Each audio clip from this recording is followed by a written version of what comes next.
We're live with Queen and MJ. We are, and I haven't turned anything off.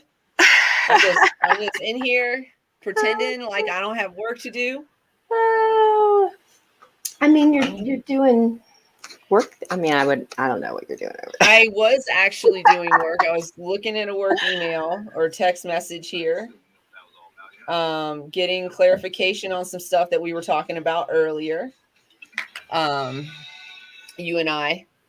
And so, yeah, we're cleared up on that. And am I late yet? No, not yet. Okay, let's get lit. Let's get lit. If you never want to hear me sing again, someone could help us out with some intro music. Oh, no. Let's see if... hold on, or eventually I'm just going to do it. We're going to just do it ourselves. Let's see if I'm going to send a message and say, come watch us. And this person, okay.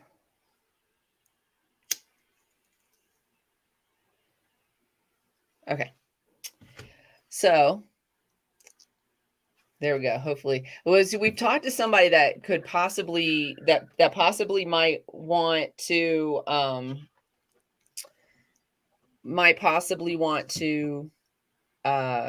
do our intro song for us. Okay, same one that we were talking to previously, possibly. Mm-hmm. Okay. I mean, that would be really cool, being that, like, understands the personalities. The person that we talked to, the person we talked to most recently. The one we talked to most recently. They're doing some other work with us that we can't talk about yet. Yes. Okay. Well, stay tuned for more of that vagueness. If you're watching right now, please like, share, subscribe, all that stuff. Make sure you tell your friends that we're here. We're going to be talking about some of the headlines, some post-Thanksgiving stuff, and also today is the last day of November, so we wanted to wrap it up with some epilepsy awareness as well. So that's the plan for the show today. Yeah. Yeah. I was going to try and jump onto my Facebook and also make a post that we are live. We are live. And if you want to find us, I mean, I love that solo link that you gave me, because I know it was always on our Insta, but I don't know why it just didn't dawn on me to move it over. But I added that to our post earlier. And of course, I give the links to the YouTube and the Twitch, because those are easy. Those are the easiest ones. Those are the easiest to just find us. And then, but that solo link really is nice, because the Instagram is there, the TikTok, all the buzz. And solo.to/cannabiscloset420.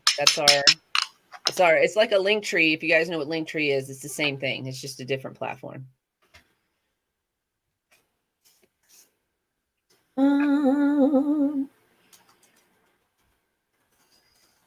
And with that being said, we're also on Apple Podcasts and Google Play. That's not on the link tree. I had to make the edit, because I was like, find us here through the link tree or through the solo. And you had even said that the Apple and the Google is not on there for whatever reason.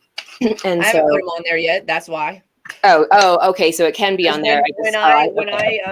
When I created the solo originally, we didn't have either one of those platforms yet.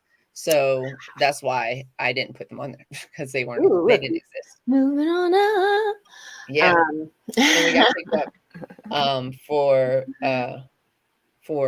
we got picked up for Apple and Google. Because we're just like that. We have some exciting things coming up this week. Yes. We do. We have Witchy Wednesday that we're going to do. Witchy Wednesday. This is exciting. And you might be asking yourself, what is Witchy Wednesday and what does it have to do with the Cannabis Closet podcast? We're some And spiritual motherfuckers. That's what it has to do yeah, with. we are believers of manifestation, of energy and light work, and also, understanding that there's also, shadow work being done. But, we're going to bring on some women who have different talents All women in talents in the metaphysical, I don't know if you call them arts or realm, or but we'll clarify when they get here on Wednesday. I'm super excited. We couple people, one from the High Council, which is what we started all of this kind of talk, and what we've kind of geared Work Wednesday to is to talk about the High Council and what y'all are doing as a group, and get to know the different creators and players that you guys that make up this awesome, we want to get that word out too, just as, so it's this great. We would like to bring on more members of the High Council. Right now is a slow time right now because everybody's in their holiday stuff, and kids are home and all this stuff. So it is kind of a little hiatus-y, but also, just take some time out to get to know a couple of these individuals, and follow them on their endeavors because they're interesting people. So Witchy Wednesday came along with one of the High Council members and a couple of other connections just through Witchy Christie, and then I apologize for not knowing her last name, but Shannon is going to come on. I don't know her TikTok name either, and we're going to know all of that by Wednesday, I promise.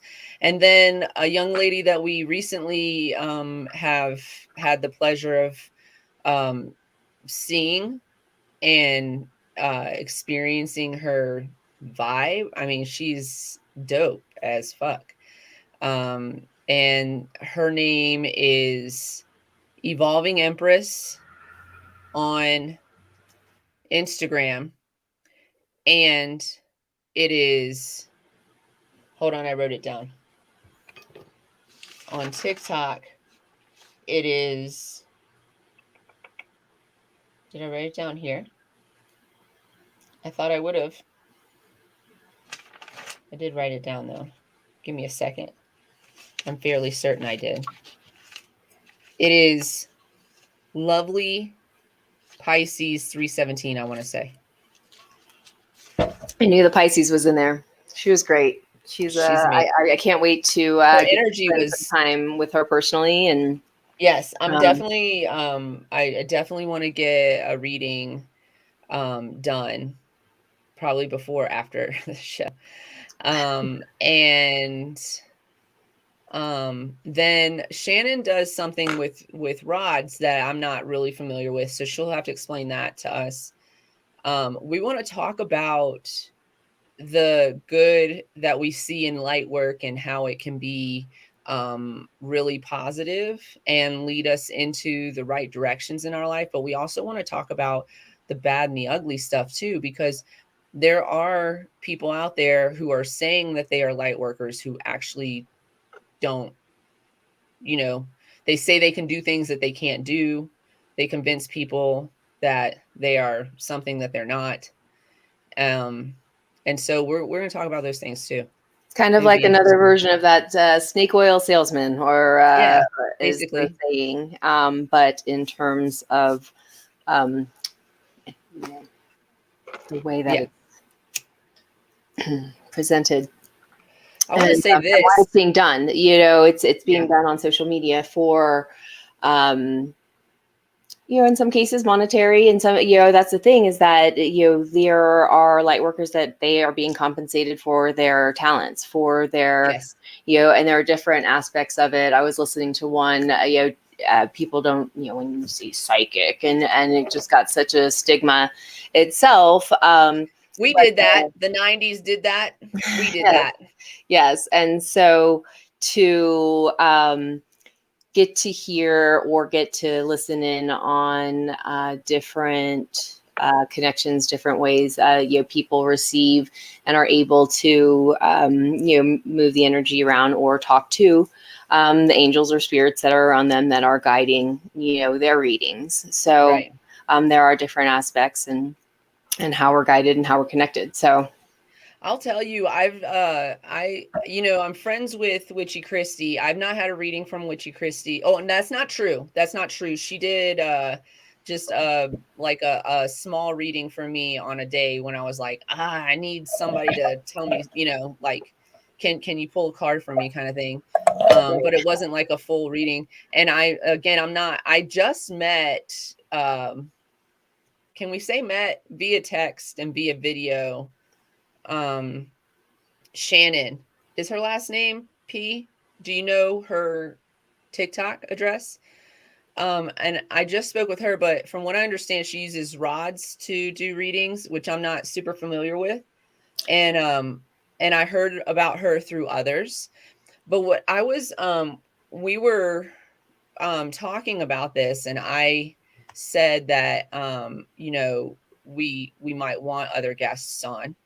And then I was in a place where I've been kind of coming back there a little bit, but I haven't been there a lot, especially in lives and stuff, is TikTok. I was there.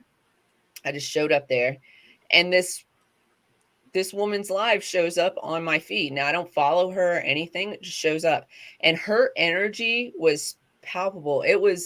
She was in my kitchen. She was doing a reading for somebody else, and I felt like she was doing a reading for me. Like, I was like, what is happening right now? I felt so connected to her. You know what I'm saying? It was like a weird, this doesn't happen often for me, to be I mean, I connect with certain people, but like in that way where I did not know this person. I have not taken time. Like, she showed up when I needed her to show up. yeah. And yeah, so I'm excited about having her on Wednesday. I'm very excited as well. So that's our Wednesday show, y'all. Tune in, share. If you're listening to this later, thanks for catching us later. It really helps us out. Keep sharing and keep letting everyone know that we are live every Monday and Wednesday at 4:20 p.m. Mountain Standard Time. Yes, so that's 3:20 on the West Coast, and that's 5:20 Central, and that's 6:20 on the East Coast. You guys write that down, and then just like put it next to your computer so that you know. Put a notification on. Set this smartphone. I have an alarm on my own phone that I have a show. I wanted to say I knew her last name was Parrish. Even though we talk every Monday morning at 4:09, my clock goes off and says it's showtime. Yes.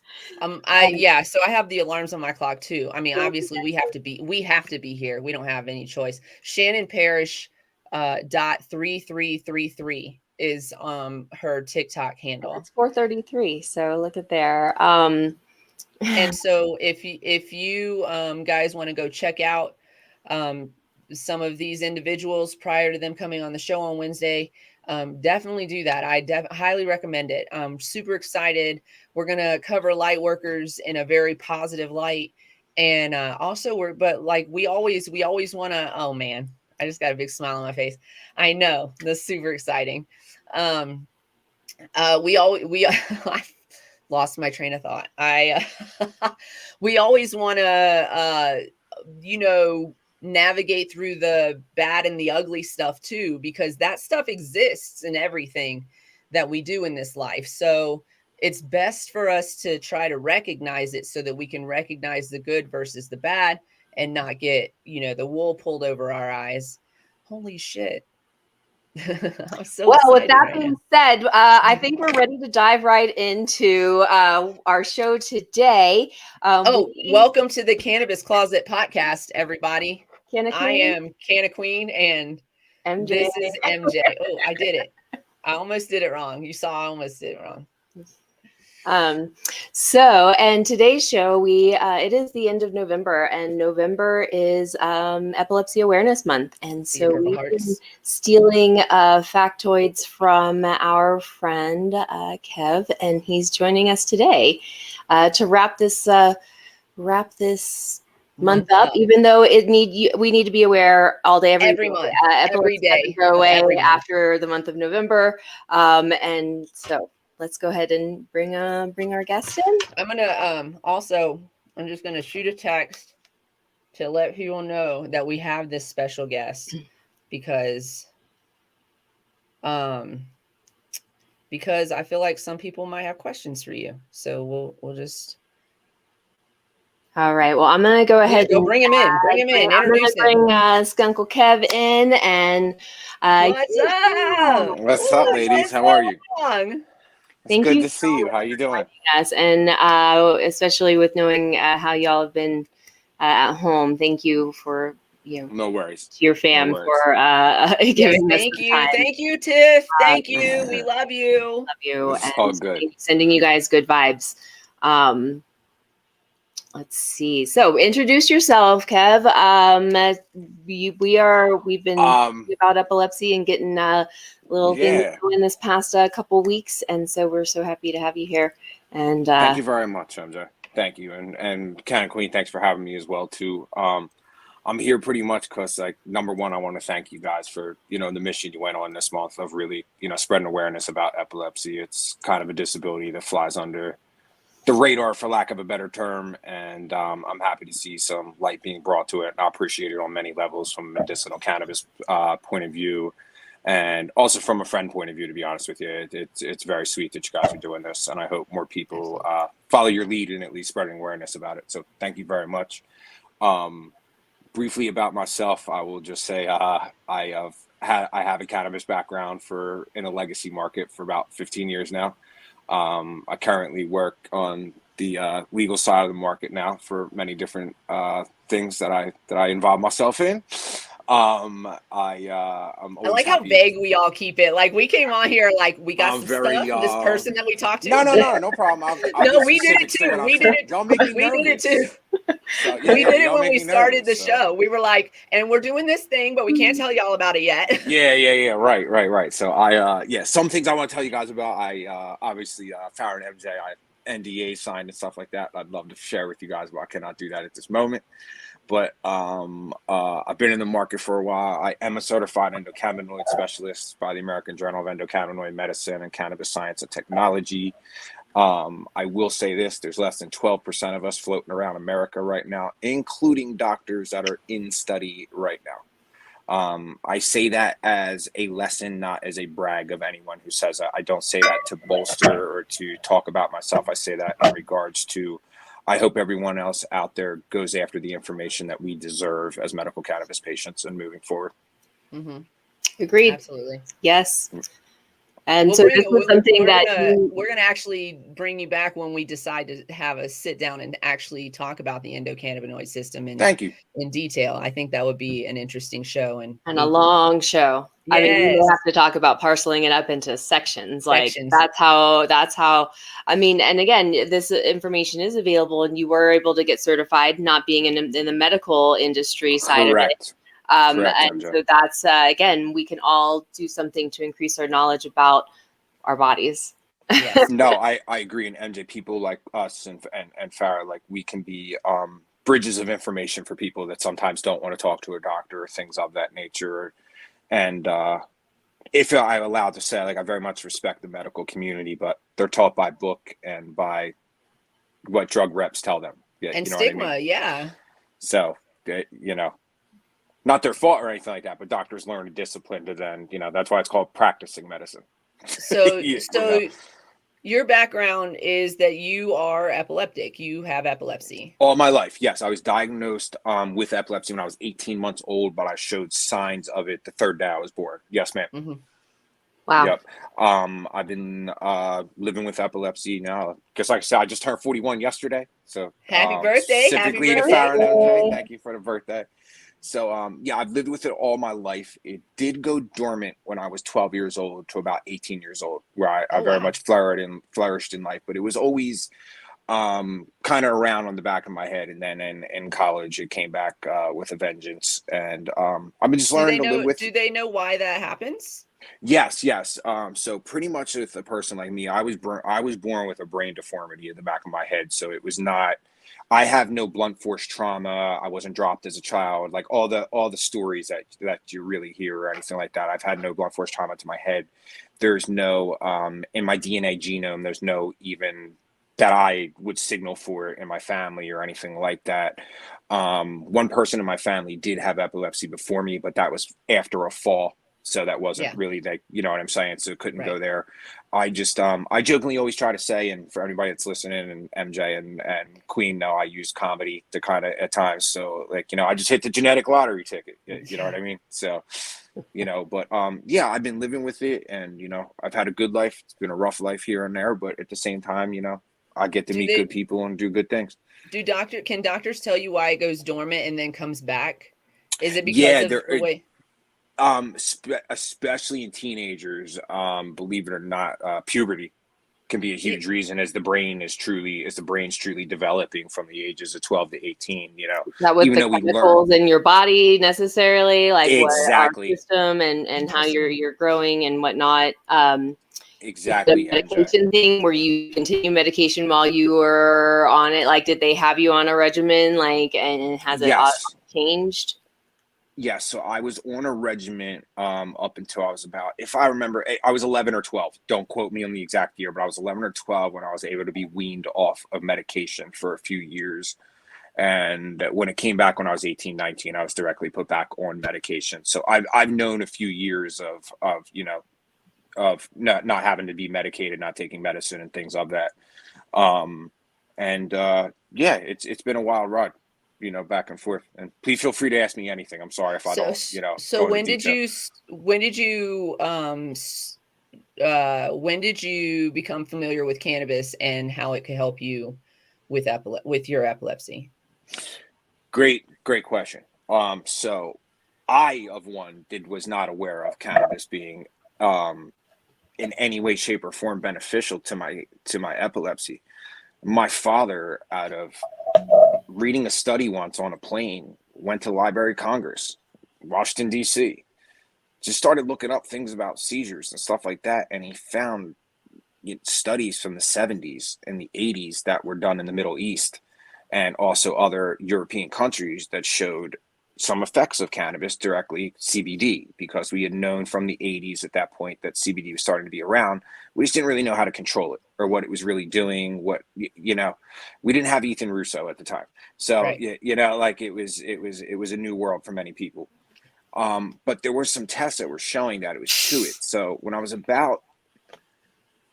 re-diagnosed with it in 18, that I full blown had epilepsy again, not just a one single seizure, that we started talking about it. We went down to the Library of Congress. I looked at it. I mean, did I like weed? Did I like cannabis at the time? Did I enjoy it in a recreational area? Yes, I did from time to time, but I still never looked at it as a medication in any way, shape, or form. I thought I'd always be doomed to pills, to be honest with you, and always be on pills. So when I was about 19, 20 years old, I started throwing some seeds in some soil just to see what would happen here and there.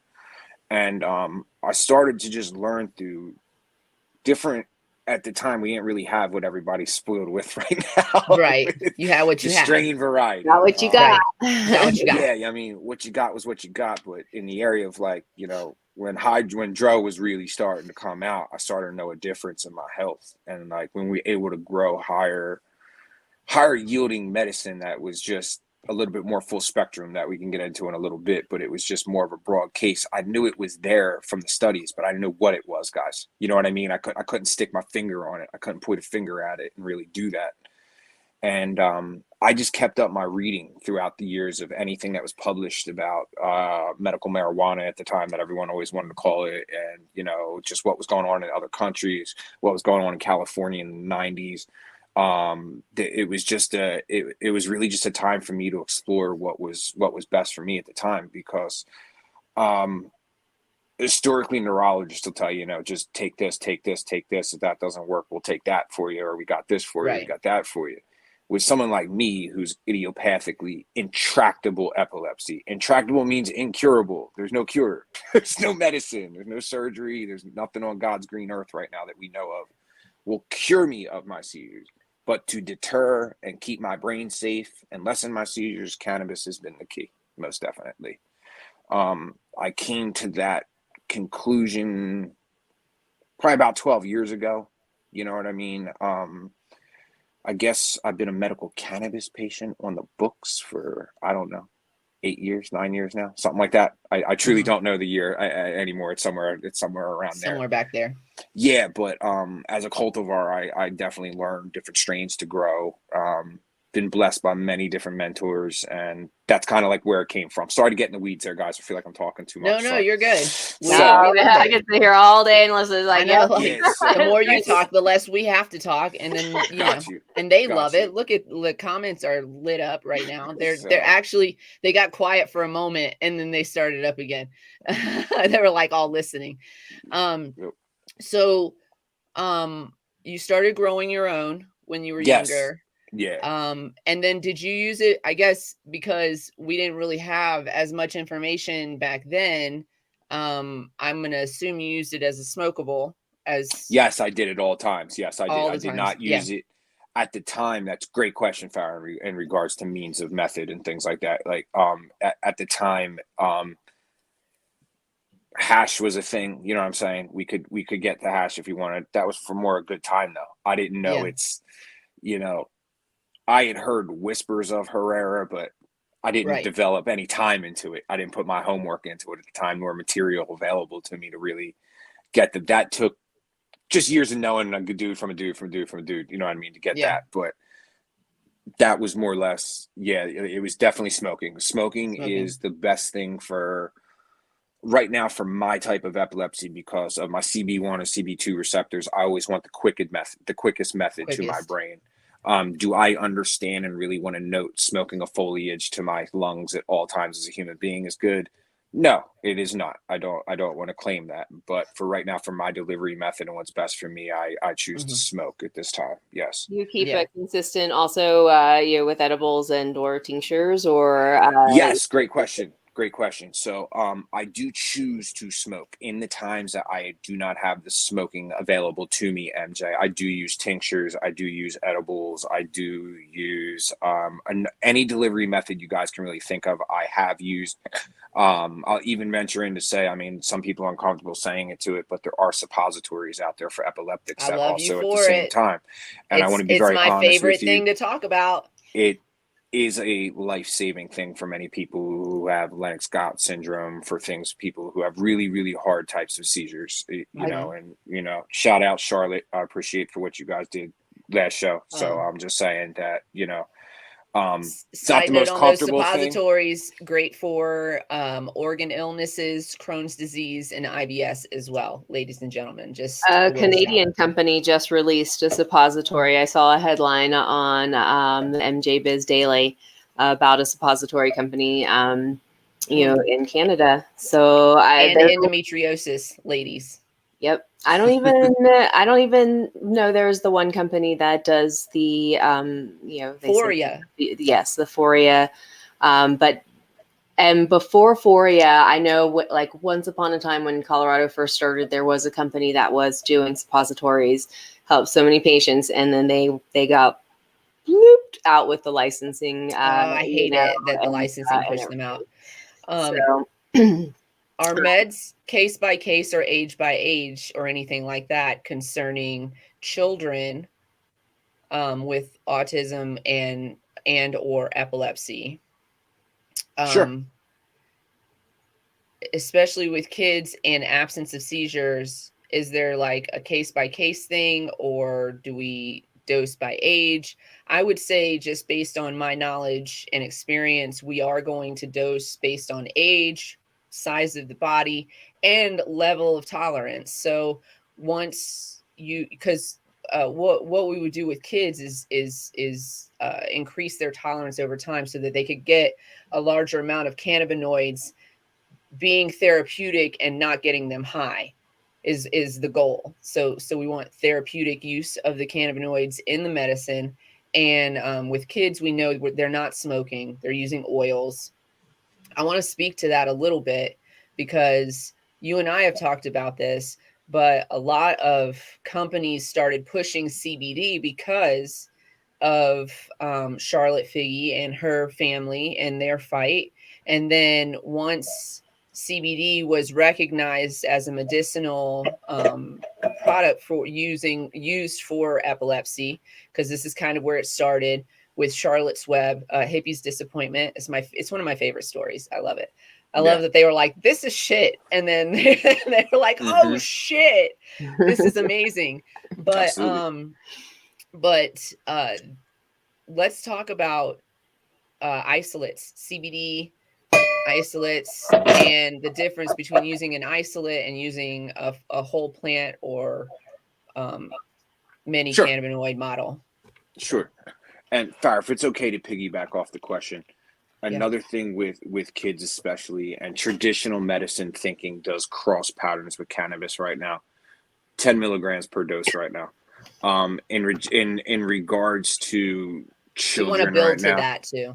Correct. And in regards to children with epilepsy right now, there are a lot of different options in regards to different delivery methods right now for children in regards to CBD methods.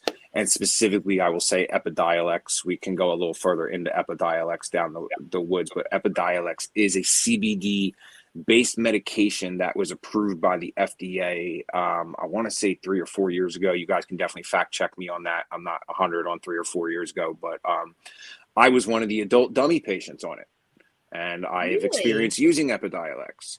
Interesting. The problem with Epidiolex when it was first released was there was no dosing for somebody who's 6'3" and 200 pounds. I was sticking the needle in the thigh, of me, a little too much, and they really couldn't find my levels, with my other medicines to go out. With children, Epidiolex is a little bit more, I would say, I think it makes people feel better because it kind of looks like an EpiPen. It kind of looks like something that the exact dosage of what you're giving your child. It's FDA approved. It is an available. Yeah, it's an available medication. It's injectable. Is it injectable? Yeah, you can literally just put it in the fat of your butt, your thigh, your stomach, something like that. It's just a quick tap. Yeah. That sounds like they're taking all the fun. Now, there are oral solutions. There are oral solutions as well, to it. There are inhaler products. And once again, for children, especially who are having many, many bad seizures or about to have cluster seizures, things of that nature, suppositories exist as well, too, for that. Right. Are those suppositories, I want to be very clear about this, are they cannabis-based? No, they are most likely Ativan-based or, Klonopin or something of that nature to stop the seizure right away. Mm-hmm. So.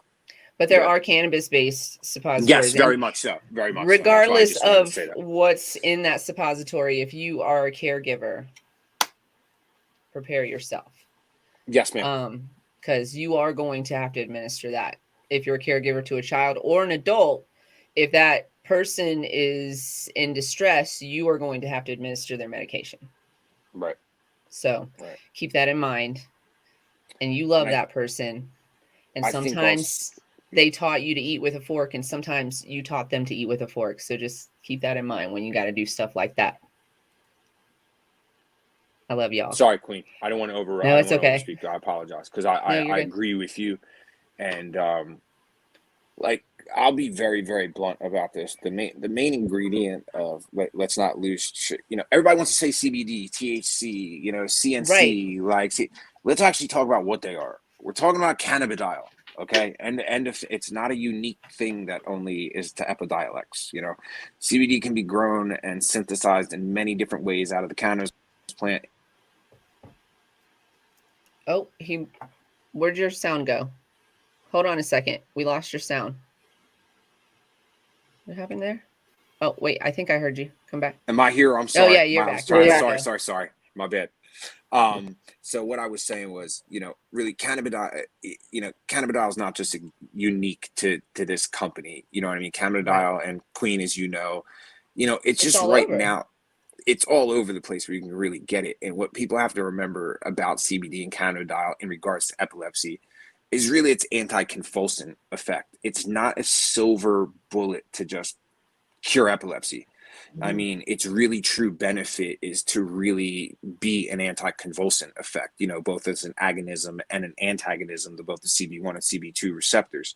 What people kind of clear up and convolute is you're just trying to keep your brain channel clear, because what a true seizure is the electricity being caught in the quadrant of one of your brains.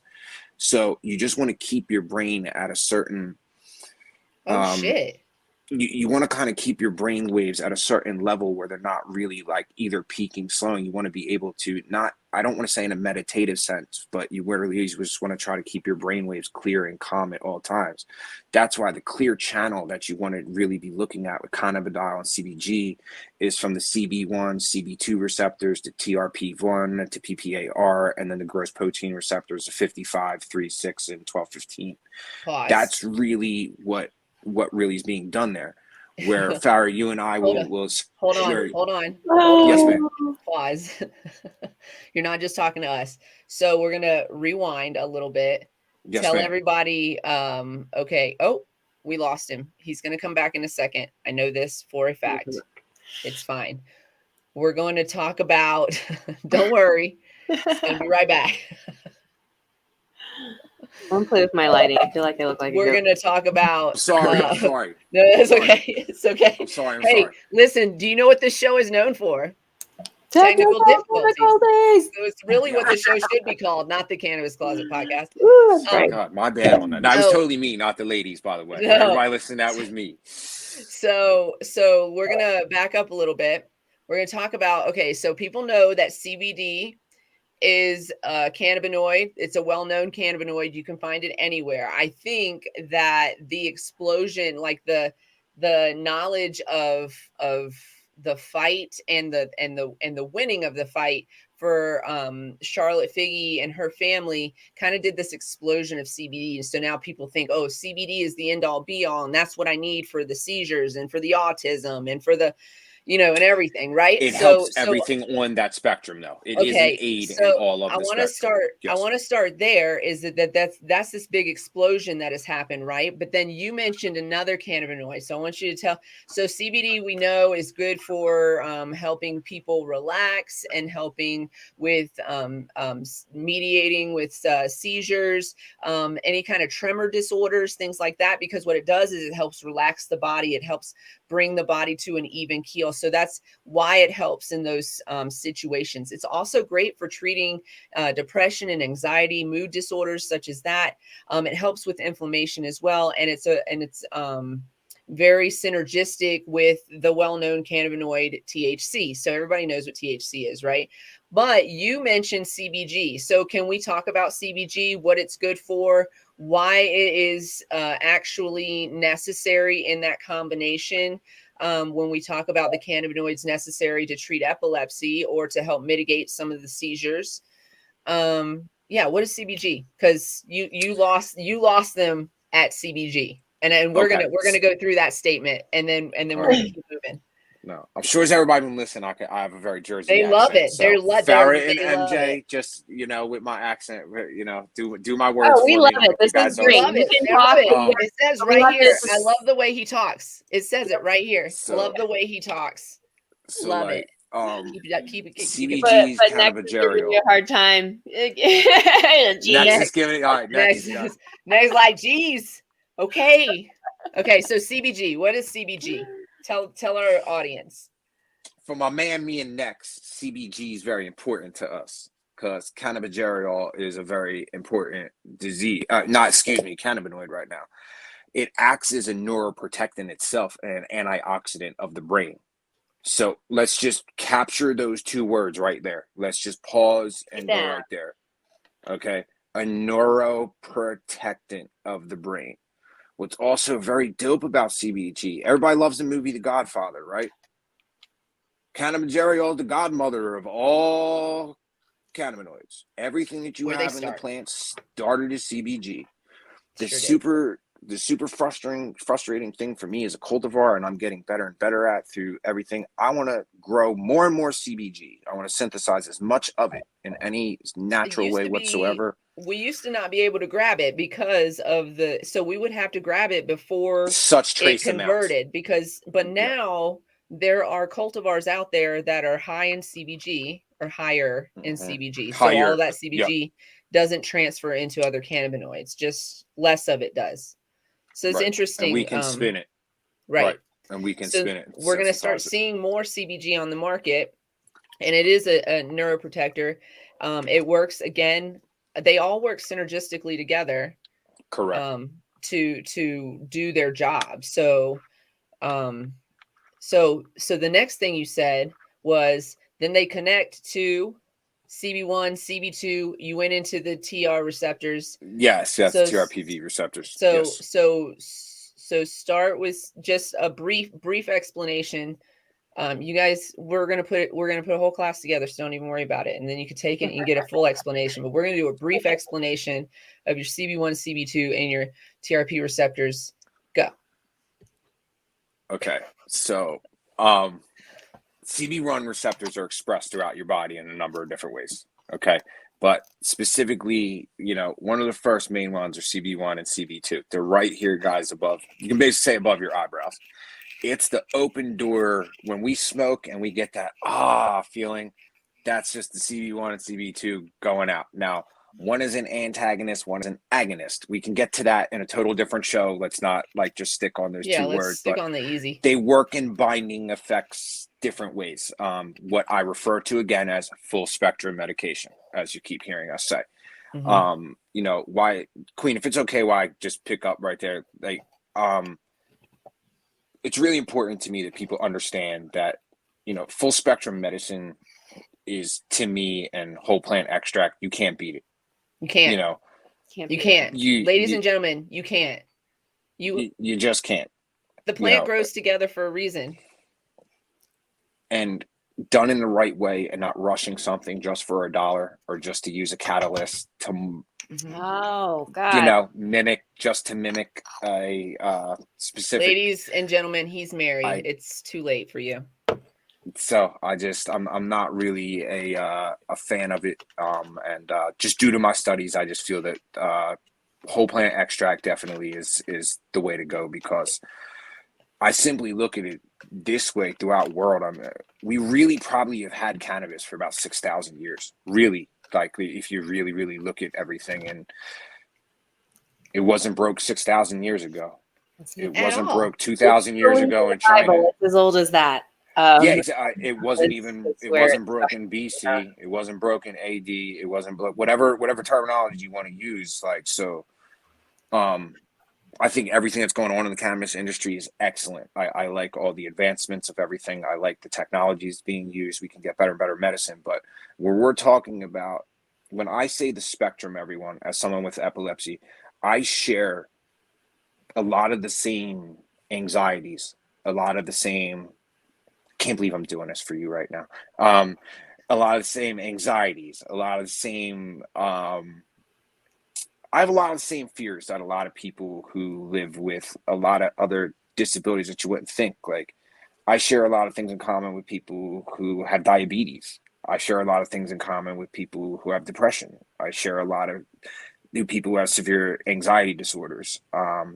People who are truly autistic or things of that. We all are on that spectrum technically in a neurological sense.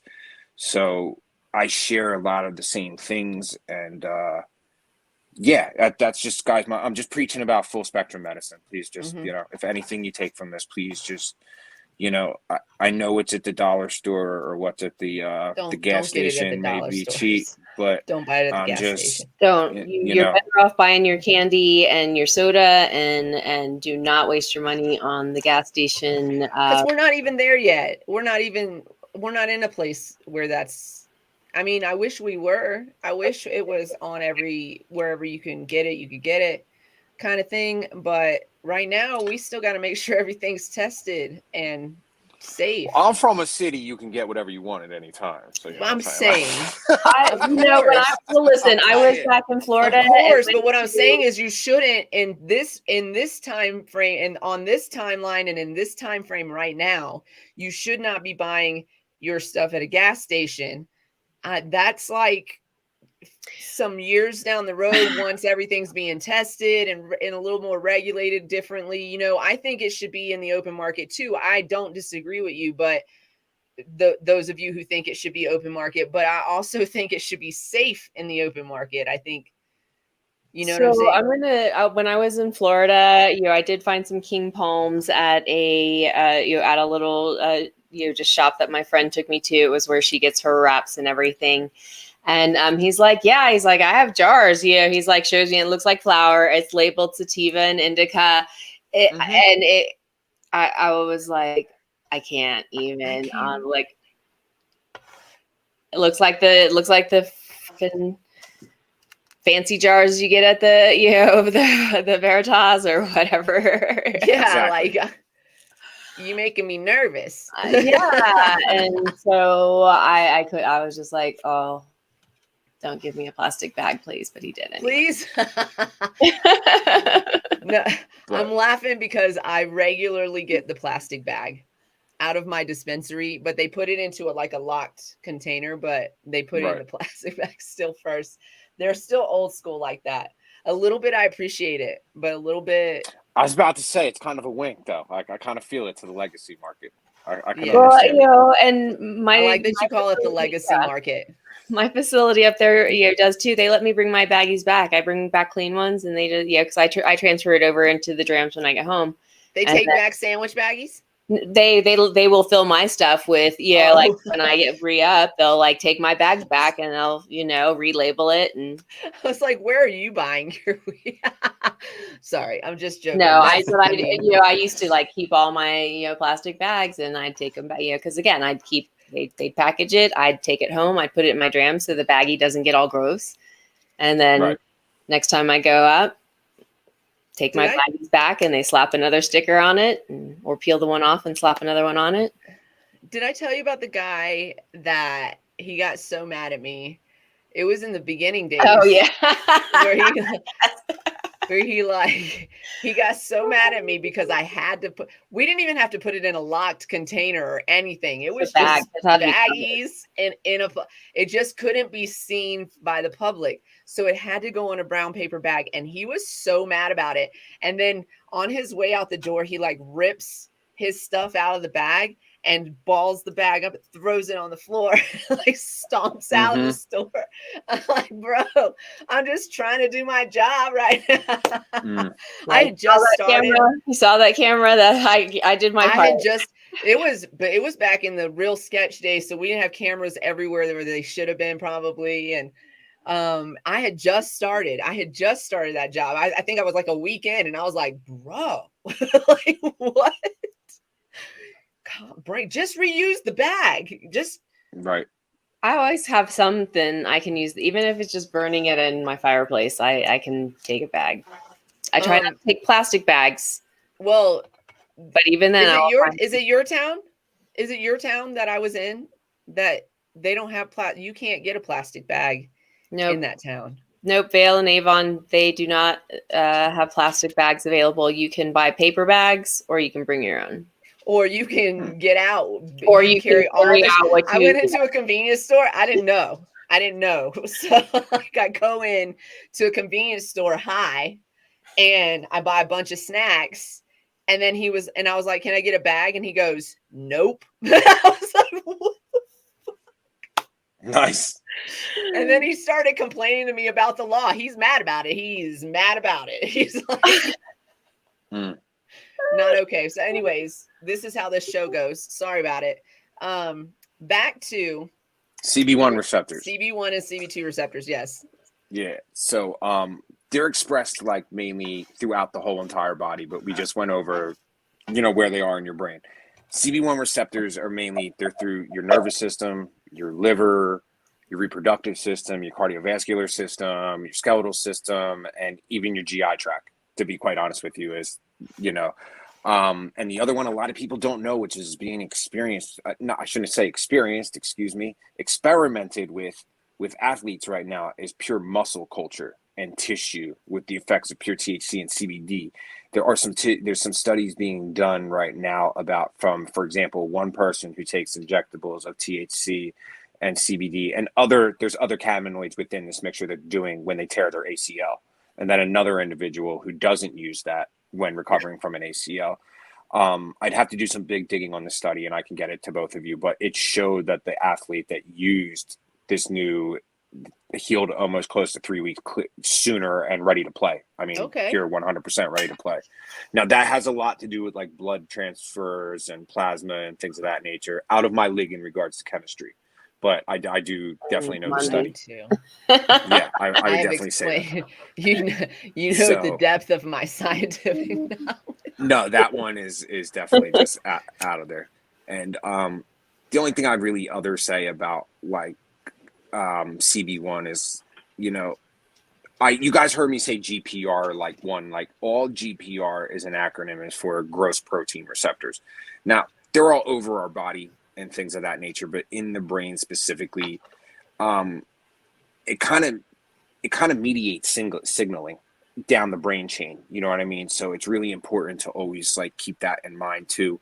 The gross protein receptor is a little bit further down the track, but at the same time, it's always good to keep them open and clear at the same time. That's when I say really the term is to modulate your brain waves. Mm-hmm. If you allow me to use the term modulate, you want to keep on that even keel. Like if anybody who's here has ever seen an EEG, it kind of, there's more spikes to it and things like that. Right. You want to keep that nice even wave going at all times with no spike whatsoever. Also with the endocannabinoid system, and I'll go to CB2, that's kind of another one that it's really the same thing that I just said. It's mainly though, let me actually minus some of the systems. So I just said what the CB1 receptor can do. This is what's unique about the CB2 receptor, is that it doesn't always have an affinity for every single cannabinoid, which is very cool about it. But what's neat is that it specifically regulates the nervous system, the immune system, the GI, and the cardiovascular. Like it's very, very good for that. No questions asked across the board. It's also been demonstrated in the cardiovascular system that it has been known to actually increase bone density and curing after surgeries and things like that. That's on a patient kind of, as in America, we can only say, what's the proper wording I want to use on your guys? It's an anomaly, or we can't quote it as medicine. Yeah, they can't say that it happens because they don't have a large enough test study to say this happens. Yes. Sample size. Thank you. Sample size. Yeah. So sample size. But basically there are cannabinoids and also terpenes in our cannabinoids that help increase your bone density, can help like with broken bones or help heal bones whenever you've had surgery, things like that. It's very, very interesting. Yeah, very much so. Myrcene, even though it's the most popular, is actually, they do say that one is like very specific to bone density and bone growth. Like I think I have a chart somewhere that has that one listed as that. Yeah, cannabis is. I agree. Listen, I'm never going to be one to say that something like is 100% good, because that's not true. And I'm never going to be one to say that it's 100% of a cure, because that's also not true. But cannabis is actually quite miraculous in a lot of situations for a lot of motherfuckers. That's just what I'm going to call people from now on. Through different endocannabinoid systems too, Queen. Through different endocannabinoid systems too. Yeah, because that's unique to each individual. So Schnooks actually asked this about children earlier, but yeah, we're all chemically balanced differently. We all have different shit going on inside of us. So the cannabis works on us the way it's necessary. And the science, as it continues to go forward, we're going to start seeing more like they're gonna start treating it like regular medicine. CBG is good for this, and this is what you will treat with that, kind of thing. Right. But we really, like, a lot of us are really fighting to keep that plant together, because they actually work better together. They work synergistically together, and a lot of like you kind of their pharmacokinetic properties. Their pharmacokinetic properties are meant to be together. Yeah. 100%. And so you kind of mentioned 100%. This earlier about how you experience all of these different things just just in the fact that you've lived with epilepsy your whole life. And so you live with these fears and you've learned to adapt a certain way, and there's certain level of depression sometimes, etc., because of the epilepsy. And I always say that these illnesses, whether we can see them or not, also come with a whole host of friends. And just because we're treating this illness right here with this particular cannabinoid, because we've seen that this cannabinoid helps reduce seizures, reduce tremors, reduce, inflammation, blah, blah, blah. Also, this cannabinoid helps with this other thing that has piggybacked on. So this person has he's going to be back. This person has epilepsy, but this person also has depression. Well, then the multiple use of the cannabinoids is really necessary in those instances, so we can treat everything together, because that's not all that person is living with and dealing with. They're dealing with, epilepsy and depression and potentially anxiety, and fatigue and sleepless nights, and we could go on, and the gambit is large. That all happens with under one umbrella of being diagnosed or living with one illness. That's just living with one illness. A lot of Americans live with many illnesses. Right. Quinn, I'd use a very simple analogy, especially to epileptics. Was it the tip of the iceberg that sunk the Titanic, or was it the bottom of the iceberg that cut the Titanic open? What everybody sees, they expect us to just shake and fall on the ground and, bite our tongues and all this, that. You don't see the bottom of the iceberg under the water, the fear we carry, the depression we carry, the anxiety we carry. Exactly. A lot of people don't understand that, like, you may not have to worry about the temperature of a room. I do. It might be a trigger. I got to worry about what lights are in the room. Right. How many 90-degree angles are in that room? Can I be in the middle of the room? Can I reach it to the couch if I don't feel good? This is all calculations that have to be done in our head all the time, every second we're around. Your whole life. All the time. We have to be like, that we're calculating on alert. On alert. You know what I mean? It's like the biggest thing I try to tell people is, and I use this as a child, like, to people, because we've all been children at time. Remember, like, you swore the boogeyman was underneath your bed, or you swore he was in your closet. You know what I mean? I knew there was a boogeyman in my shower last night. I knew that last night. I believe you. Karma's been barking in your shower. You got something. You got to you need to sage that space. And I describe it as like the boogeyman lives inside us, but we're always running from the boogeyman when we don't know when he's going to come. But we can mitigate it. Is what I'm trying to say. We can mitigate it, as best we can. It's always alive inside us. It's just, how's it going to show? When's it going to show? What it really do? Yeah. So what age would be a good place to start include? So it depends on why you're starting your child. For children is the question. Yeah. Depends on why you're starting your children on cannabis. Have they been diagnosed? I want to be real clear. 2 or 3 anti-epileptic medicines. Doctors. We are not doctors. Not medical professionals here. Not at all. So we know cannabis medicine. We are educators. That's it.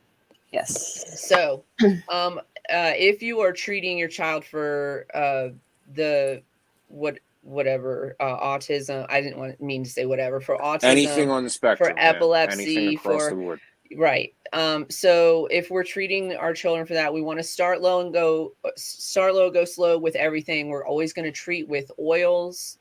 I am listen, I don't have children, so I'm gonna let Kevin speak on this in a moment, but I am a strong proponent of at least having those top 2 tier, because that's what you really have access to on the legal market right now. Not as much full spectrum is accessible, although we'd like to see that change. So we're going to keep advocating for that. But at least the 2 top tier. So you want a high CBD, low THC in the instance of a child. And they have there's a whole long list. It could be 1 to 1, 2 to 1, and it goes up from there. I can speak to that, Queen. Definitely. Yeah. Yep. So you want to start low with, I always use the dosing that I think about when I think about RSO, when we're treating children for cancer. So with children, you want to start with a quarter grain of rice. So with an adult, we would start for an adult a half a grain. A children, I would say quarter grain. So you want to go half of what you would do for an adult.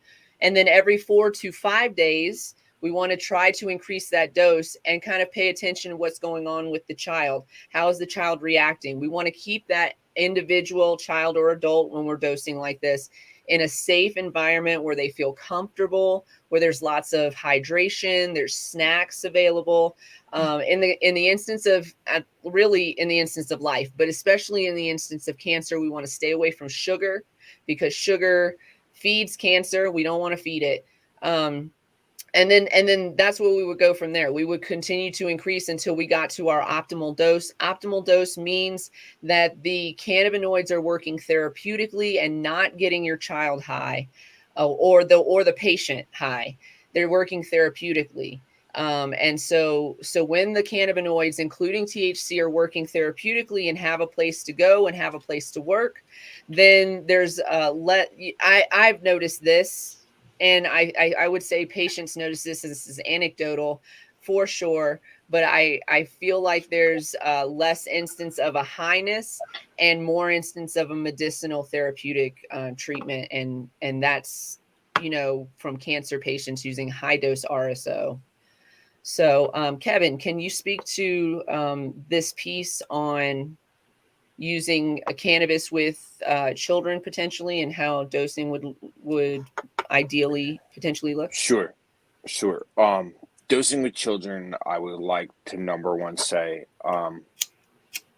I can understand the fear a lot of parents have when they, I've heard from my own parents that when the pill a doctor doesn't give you isn't working, and you have to watch your little kid in a crib or hold your little kid in your hands while they're having a seizure, going limp, and you don't know what to do. It seems like, if you're not sure, they'll come back. Can you see the comments that we post?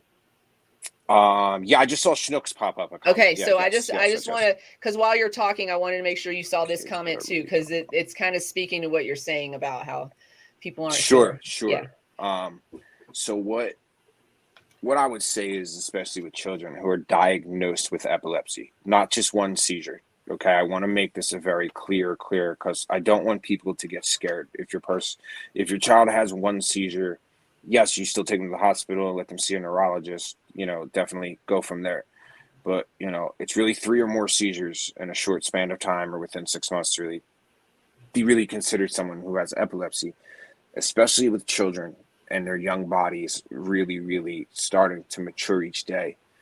Something that always comes in mind with me, Queen, is what I've nicknamed DDI. I've not nicknamed, but I should say the American Journal of Endocannabinoid Medicine did, like DDIs, drug-to-drug interactions. In a child, and especially in a febrile state, when I say fever, their temperatures raise very high as children when you have seizures. It's one of the number one reasons why kids have seizures, is because they have fevers, So what you really want to do is really fail. And I don't want anybody to fail on any anti-epileptic medicine, you know what I mean, in any way, shape, or form. But you have to fail on 2 or 3 anti-epileptic drugs before you even consider cannabis. I really do want to say that. Like, I wish it was the other way around. It should really be the other way around. It should really be the other way around. That seems so dangerous, to use our children as guinea pigs to see if this medication or this medication or this medication will work. And when those don't work, then, I guess we'll try the natural organic plant medicine.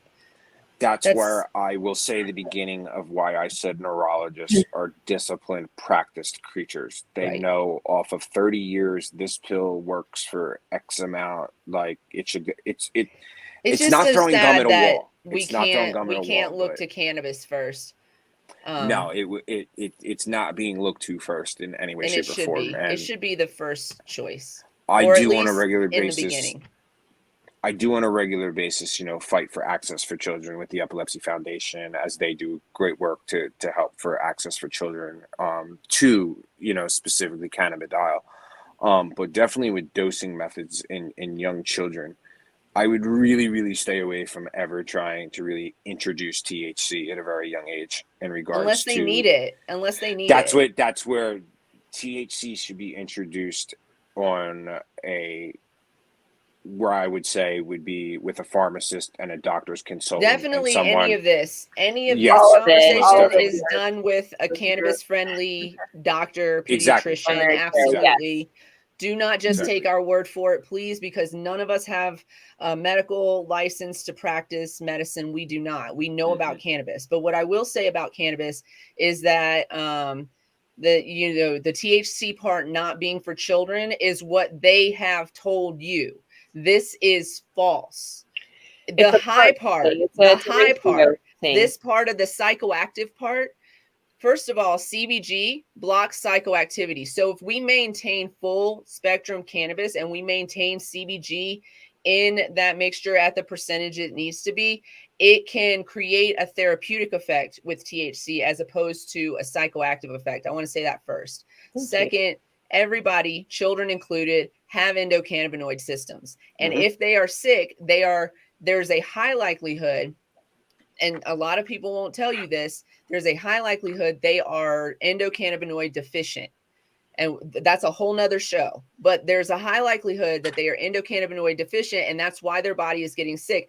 It is, in fact, there's studies that are being done and have been done, not in this country, that show that endocannabinoid deficient individuals who are then given endocannabinoid treatments start to begin to get healthier, and people who have a good and strong endocannabinoid system that's working tend to be healthy. And so there's still studies being done on that. That's completely based on things that I've read and seen and yes, ma'am. Whatever. But everybody has an endocannabinoid system. Maybe not the aliens, but I bet they do too. And I'm just saying, Queen, people are using their endocannabinoid system right now without even knowing it. And exactly. And so like that runner's high, for example, if you worked out today and you got that runner's high, that feeling, that's not from your endorphin system. That is your endocannabinoid system. That's your anandamide, which is very similar to THC, and it causes bliss in your body. It's amazing. Anyway, what I want to say is THCA, sweetheart. It is a non-activated form of THC. It has a lot of similar and same benefits as THC minus the psychoactive part to that. So when we're talking about children, THCA might be a better route. Don't heat that oil up, because if you do, then it negates the purpose of what you're trying to do. And then CBD, a combination though. I think combination is always really important. And higher CBD. Absolutely. CBD also helps balance out the THC. It's also why we tell you to start low and go slow, because we want to build a tolerance, because we don't want children walking around all stoned. That's not the purpose. The purpose is medicinal. The purpose is healing. The purpose is mitigating things like seizures. Yeah, so that is how we're talking about it today. Of course, if you're a full-grown adult, we invite you to engage in adult use practices, but really, generally speaking, I think anybody uses cannabis uses it medicinally, and I'll die on that hill. I will die on that hill. For sure. Yeah, it's I'll stand on Hamburger Hill with that, because it makes me feel happy. Okay, so you're using it for depression. I use cannabis for my back pain. Like to sleep. I only use it because it helps me to not my hands don't shake. But it's not. They everyone doesn't think that they're to deal with these damn kids. Listen, it's really to take it a step further. Safety meeting so that it keeps everyone safe around me. That's right. I mean, these things that we're talking about are in fruit. They're in flowers. They're in the grass. They're in the wood of a tree, like the bark of a tree. When you eat a blueberry, when you eat a straw, like all of these terpenes that I want to switch over to terpenes real quick of make up the kind of like. They're all around us. They're already being used in our bodies. Believe it or not, if you say you've never used your endocannabinoid system, yes, you have. You flat out have. And the real main thing, Queen, which I really just if you allow me just to piggyback off this is, in regards to just, CBD, really good things you want to really look for, which, I'll give you some secret sauce here, geraniol, linalool, myrcin, and transnaradiol. Transnardol never gets a lot of play or a lot because it's a secondary terpene. I think there's a lot of future in it. I hope to prove record. You know, I'm playing a lot with it right now in hopes to, you know, publish. You heard it here first. You know, so I just, you know, and guys, I'm talking about something that's in jasmine and lemongrass, things that are known to be some of the most calming effects in the natural world. It's, you know, it actually comes from tree oil. it literally is very heavy in that. So using both, like the whole entourage effect, when we say both the cannabinoids, the terpenes, I didn't even get into flavonoids, which are a phytonutrient of cannabis, gives it a taste, smell, color. Everybody always thinks that, like, man, the flower's purple, orange, green, this, that, kind. Guess what? That's the flavonoids. That's, you know, you hear flavonoid, you think flavor right away, but it does many more things to the plant. It does. Cool thing about flavonoids are, too, there's over 6,000 types in the world, and we still don't even know what the hell all of them are. But it's a very exciting part of science right now for me. Sorry if I'm geeking out right now. No, but geek out. No, do it. This part to me is like super, super research, because, you know, just in regards to flavonoids and terpenes, you know, that's really where the neuroprotectant comes in. I mean, it can be synthesized, put to good use. I mean, there's over 483 unique compounds of cannabis at this time. You know, it's time for everything to work in synergy, as you two were saying, instead of everything taking a back seat, a front seat, this, that, and everything. As we continue to go down and contribute to science and in history in regards to what we know about this, I think it should all be a happy science together.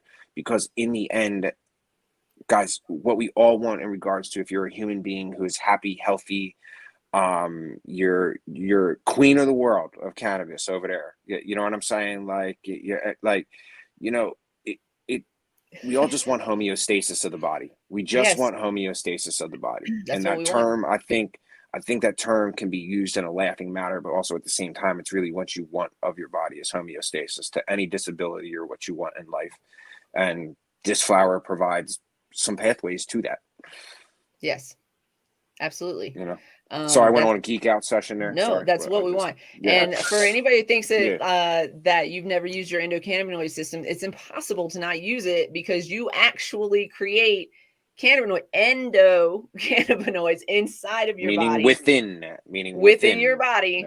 You create cannabinoids on your own. The ones that we use from this beautiful and wonderful plant are phytocannabinoids, actually. So they're a little bit different, but their structures are very similar, and that's why they work in the same receptors and in similar manners. And that's why this plant works so well with us. It's actually spent all this time that it has been here on this planet and available to us, evolving with us in order.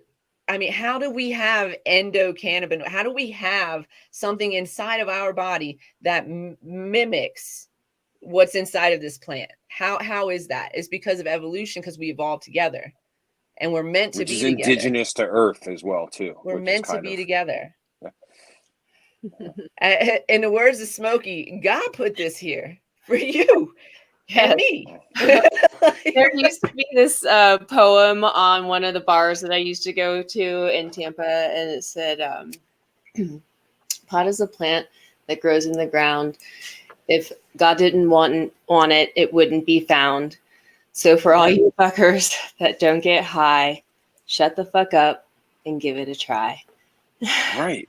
And even eating a mushroom, you could still die. So, like, yeah, I mean, and mushrooms, you get the good ones and they're great, and you get the tasty ones and they're tasty, but you get the bad ones and you're having a bad day. Die. Not with cannabis. Right. It's the last bad day you ever gonna have, but you're gonna have a bad day. So, yeah, we are. I mean, it is the the anointed oil. The however you want to reference it. We cannabis is part of us, and literally, she is. Literally, she is. She is our soul sister. She absolutely is. There's no way she's not. And also, I just want to say, based on soul sister reference, is that like listening to a lot of my throwback, you know, like just sitting back and listening like old school, like, and I'm like, man, all the best music was written on psychedelics, man. Like, think about, I mean, we had good music in the 90s too. And we were definitely taking yeah, but like we were taking a lot of different drugs, but you can tell which generation was taking which drugs based on the music. Like if you listen to some of the music and you're like, damn, you were on some really weird drugs. And then you listen to some of the other music and you're like, yeah, that's exactly what I want to be. Just sit back with it, you know? Mm-hmm. I love it. I feel that. Yep. Do we want to end the show on some of these headlines? Because we had a really important one about voter suppression. Yeah, we can. Do you want to hang out with us and talk about South Dakota? Any last questions about? Yeah, you guys have any questions for awareness? Terribly deficient in this what can we topic. do? Does anybody have any more questions for Kevin? Because we would be happy to ask them for you. And if you think of a question after the show, by all means, reach out to us, cannabiscloset420@gmail.com. And we will definitely send the message over to Kevin to get us an answer back if we can't answer it ourselves, of course. But if you have any questions for Kevin, please feel free to ask. You can also join us on Discord. Let me put that up here while we put that. You can join us on Discord if you're not already there. And, ask your question. We have a whole tab for cannabis education and cannabis questions. So if you have questions, just make sure you tag us so we see it. But if you're in the Discord, ask your questions right in there, and we'll make sure that the right people are tagged and see the questions and answer the questions appropriately. We'll even answer questions a lot of times with research that we have. Like we'll hand it to you. Like, here's the article. Here you go. Very much so. Here's the article. Here's a synopsis of the article. And I think you should read that article because we want to educate everybody. Like the people on this show today right now are all educators. Every single one of us. So that's what we live to do. So yeah, join us on Discord or shoot us an email. And we'll be happy to answer it. Yeah. South Dakota. Did you know that they voted on legal cannabis and then the government shut them down? I thought that happened in Mississippi. I'm way behind. It did happen in Mississippi. Yeah. Oh, okay. It did. On Wednesday, yeah. So on Wednesday, South Dakota, it happened in South Dakota. So their Supreme Court rejects the voter-approved recreational marijuana market. So this was approved by voters in 2020. And it shatters the development of a projected $285 million market. So, oh my God. The Marijuana Policy Project official, they're saying that they feel it's extremely flawed and disrespectful to the voters.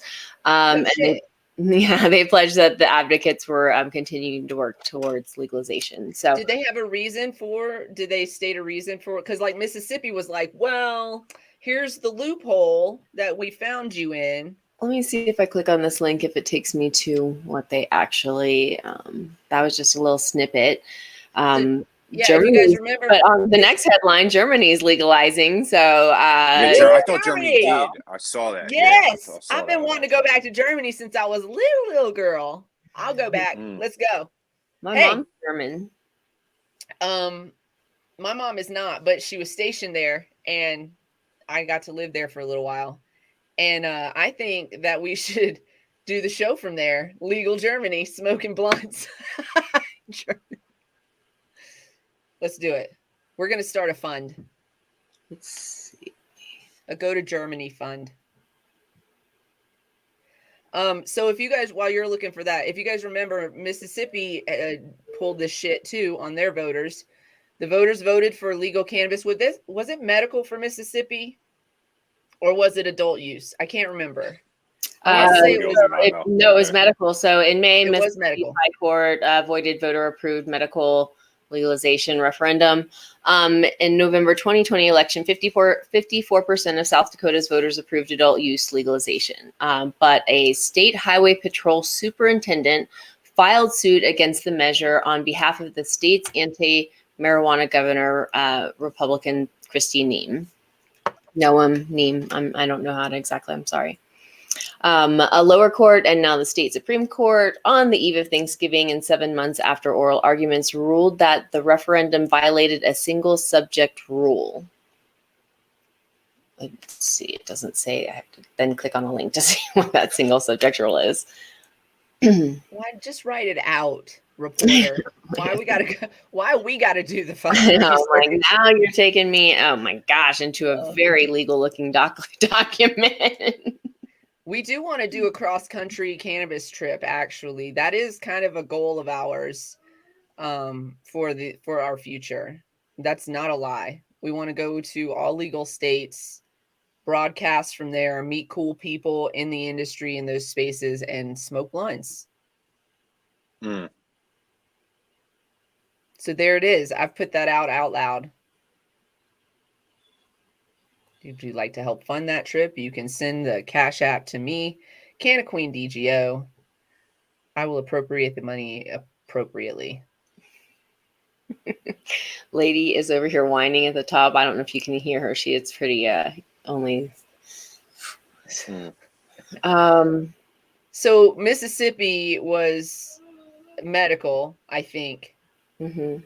And the reason that they couldn't legalize is because even though they got signatures in the 5 counties as they were, or 5, what was it again?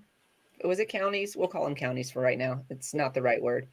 Aren't they districts down south? Districts. Thank you. Yeah. The 5 districts that were in existence previously. Mississippi only has 4 districts now, but according to the law, you have to have signatures from 5 districts. So they got signatures from the previous 5 districts as they used to be before they went down to 4.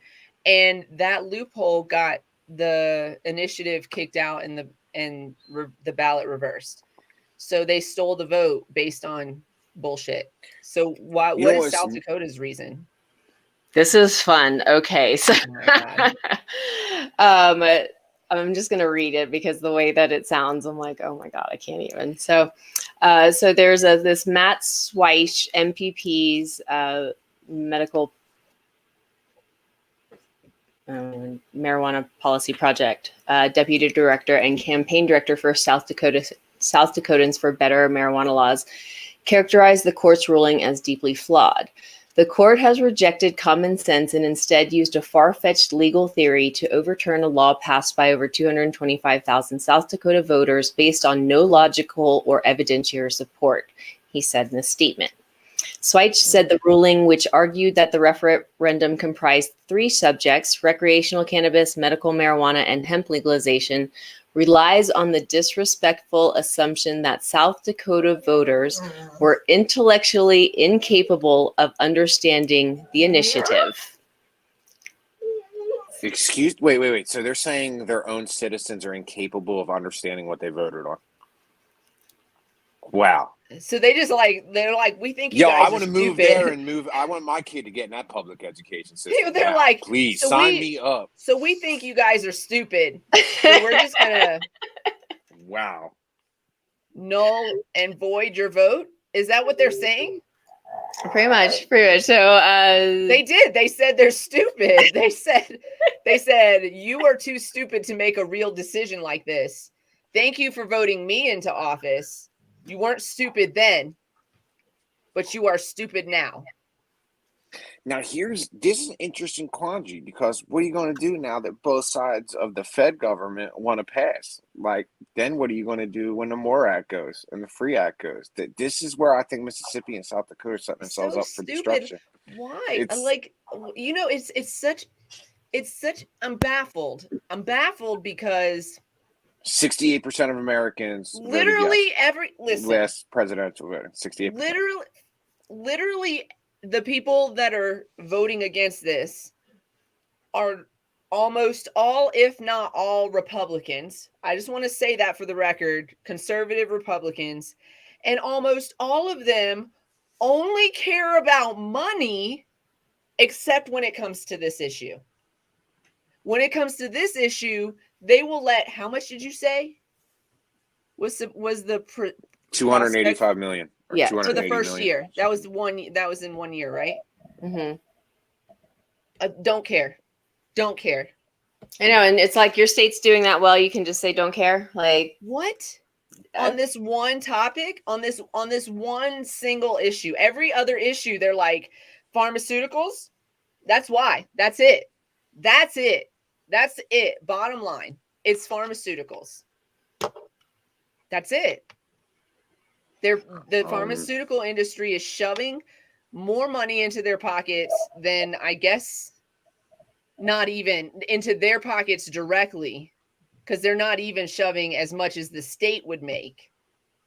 They don't care about that part. They care about how much their bank account looks like. That's the difference. I talked my way out of my thinking it was illogical. It's not. It's completely full of logic on their end, I guess. It's just infuriating. So they're, well, I mean, they have until May 2022 to get this back onto the ballot. And so with an extension. So I guess South Dakota, unite. Patients unite. Let's keep an eye on them and keep that guy's name. Let's see if we can reach out to him and see if we can get him on our little podcast here. Okay. That hundreds of people listen to, because you guys are sharing with your friends and you're subscribing and you're following and all the stuff that you're supposed to be doing and loving us. And thank you. And we love you for it. And thank you for coming every week too and showing up in the comment section, because that really does help. And a lot of you know me, especially, and actually Kev too, through TikTok. And so you already know how algorithms work, and you know that all of these things boost our algorithm, which means that we get seen by people who may not necessarily always see us. It might come up on their feed randomly or whatever. And then they see us and then they get in here and they start watching and they like us and they love us because we're amazing and beautiful and amazing And beautiful. and also magical. Magical. Join us for Witchy Wednesday to find out how magical we are. Oh my God, it's going to be such an amazing show. Have fun with that, guys. Have fun with it. That sounds awesome. It's going to be so much fun. We're going to have Witchy Christie here. We're going to have Shannon Parrish. That's Shannon Parrish.3333 on TikTok. And we're also going to have Lovely Pisces 317 on TikTok here as well. And the amazing feminine energy, amazing explosive energy. I'm going to learn what is it? The rod. She uses rods, Shannon. You guys, some of you watch her. With a D, and I don't remember what you said. I thought you said it started with a D, and I had Does somebody know what the rods are called? But anyways, I've never heard of this before. I'm really excited. I haven't been on TikTok so much, so I haven't actually seen like her lives or anything like that. And so I'm not as familiar. Actually, she was introduced to me. And I thought it would be a great idea to have her on the show to talk to us about what that is. And then Witchy Christie was the beginning of this conversation because she's part of the High Council, which is a group of creators that I work with sometimes. And so we're kind of just starting to highlight some of those creators so you guys can get to know them as well. And so we're going to bring Witchy Christie on, and that exploded into this. And then I went on to TikTok and I saw this random live of a person I did not follow. And it was like she was in my kitchen, and her energy was crazy amazing. I sent you the link immediately. I was like, look at this girl. And we invited her to come on to the show immediately as well. So she was like, yeah, all about it. Yeah. We hope you love her as much as we fell in love with her immediately, or at least I did. But yeah, hopefully you love her as much as I do, because I think she's amazing. It could be that Pisces energy that, she pushed out for me. So. Kev, thank you so much again for joining us. Yes. Thank you, guys. Thank you. I'm sorry very much we couldn't do it more this month. And thank you and healing energy to the whole family. Household, Appreciate you. Everybody, you, you man. guys, the We whole good, audience. man. I appreciate you. Whole audience. I need y'all to send some healing energies and vibes to the entire Nixon family, please. They are under the weather right now, and we all know how the power of manifestation and intention works. The bigger, the better. So send it all his way because he needs it right now. He definitely needs to stay above that weather. So we don't want him under the weather because got stuff to do right now. We got to stay healthy. We got stuff to do because you're rocking and rolling all the time, which is why we've had such a hard time getting you on the show. You don't have to apologize for that at all. Thank you for coming on today because this has been an excellent share of information. I know that our audience and our friends that are here in the comment section are looking forward to having you on again to talk more about the endocannabinoid system, more of those receptors, more of how those cannabinoids and terpenes work together, and anything cannabis, y'all. Let's get it. The entourage effect and all of those things. We love talking about it, and we would love. Maybe we'll bring you on some Work Wednesdays when you have time. Just bring you through and just do some fun education talk. I think if it's just for a quick sesh, you always have time for a session. Meditate. You gotta meditate.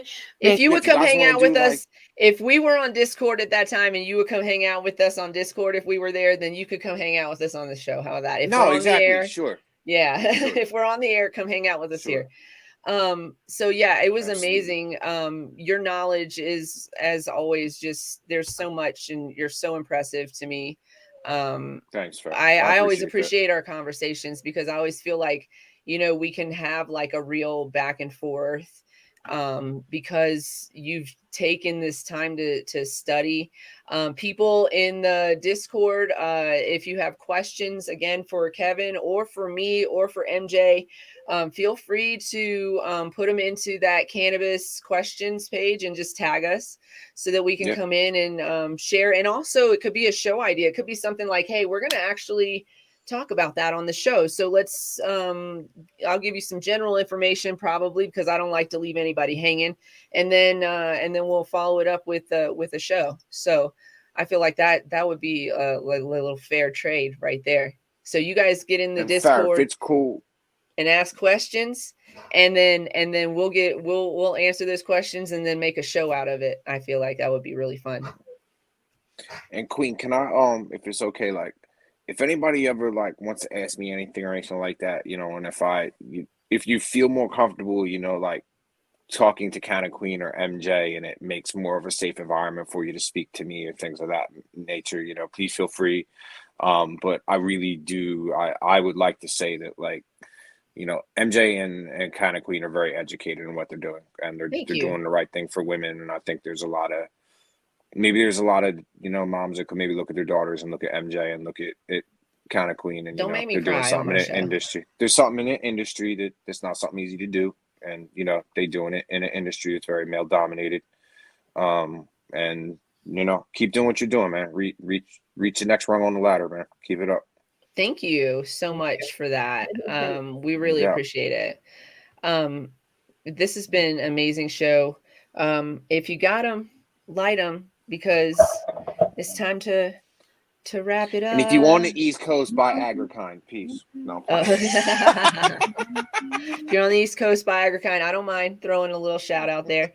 If you're in Colorado and you don't have Eureka brand products in your store, let me know so we can get the right individual out to your store and get them in there. They're adult use. I grow. Adult use products mainly, but also some medical products as well. So definitely give us a call. Where's that banner at? We'll put that banner up real quick. Here, a little shout out. CQ LLC, Cannabis Consulting and Educating. So yeah, you guys be nice to yourselves and make sure that you put your mask on before assisting others. It's very important. Yes, yes. Cultivate love. You deserve it. Absolutely. Stay lifted. We'll see you guys on Wednesday for Witchy Wednesday. Don't miss it. Tell your friends. It's going to be amazing.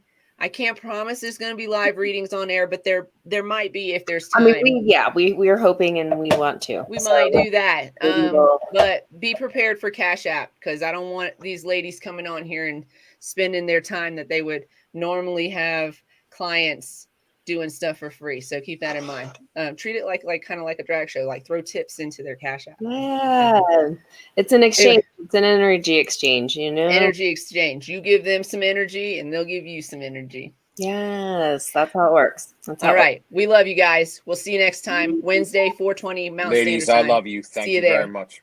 Thanks for coming through, Kev. Thanks, Kev. Love you Peace guys. out. Love you.